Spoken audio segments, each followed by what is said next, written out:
Hey everybody, I'm here with David Weinhaus of HubSpot. David, say hello. Yep. Hello. Thanks for having me. Absolutely. So just kind of give us a high-level picture of what is inbound philosophy. You being here firsthand, knowing it, right, learning from the founders. What are some things organizations are changing? What are some things that you'd like to have companies change so that they can better serve their clients? Yeah, absolutely. So when I think of the inbound philosophy, I think of a philosophy of helpfulness and being relevant at the right time for your customers.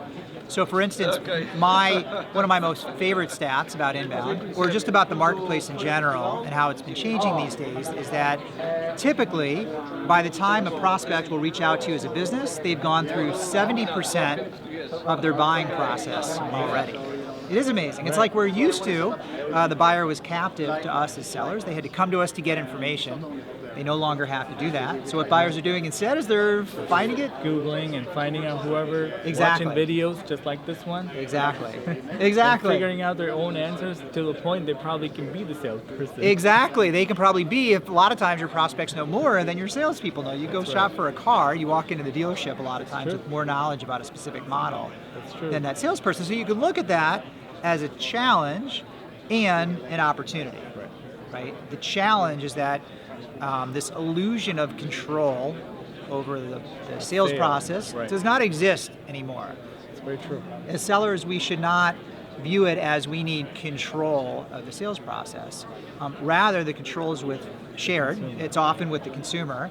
And what we have an opportunity, though, is to be a leader for that consumer through the buying process. So in other words, that would start with putting out good, remarkable, helpful content online, whether it's on your blog or on your homepage or on your Facebook page or your social media pages, or if your users or your prospects live in forums, find those forums where they live and add value to those forums, and your customers or prospects will find a way back to you if you are genuinely helpful and relevant for them.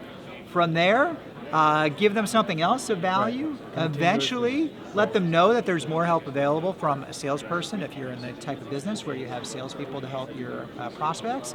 Foster the relationship. Again, your salespeople should be helpful while also respecting the value of their own time. And then when the time is right, as it makes sense to connect in a human way, the salesperson can actually guide the buyer one-on-one. And in the sales training too, they need to know that the buyer's already gone through the process. Right? It's internally to the organization to know that, look, we're going to invest in inbound marketing, or the fact that the consumers have changed, so you don't assume that this is early on in the game. You have to be at about 60 or 50, 60%. You have to know that they've already gone through it.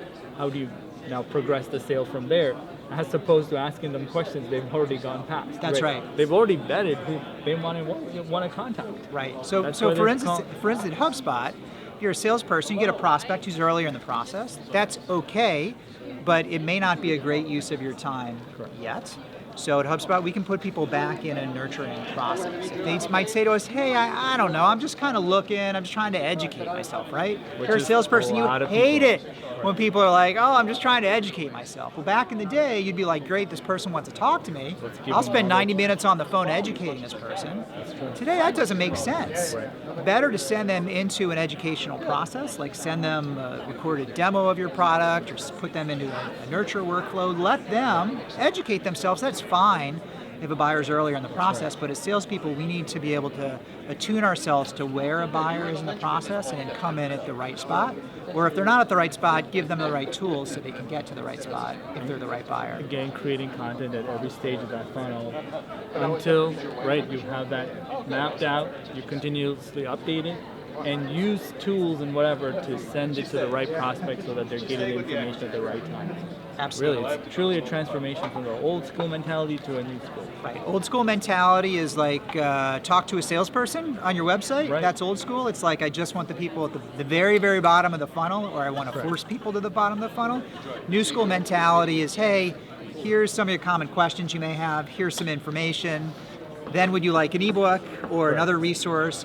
would you like a consult with a salesperson, but slot it in at the right time, which is matching the buyer at their part of the process. Thank you so much, David, for Yeah. all your insights. Appreciate it. Yeah, Have a great day. absolutely. And thank you guys for being here as well, and for your contribution to the partner community and the inbound community. And thanks for your customers as well, and your prospects who are watching this wherever they may be. Thank you guys as well. Take it easy. All right, great.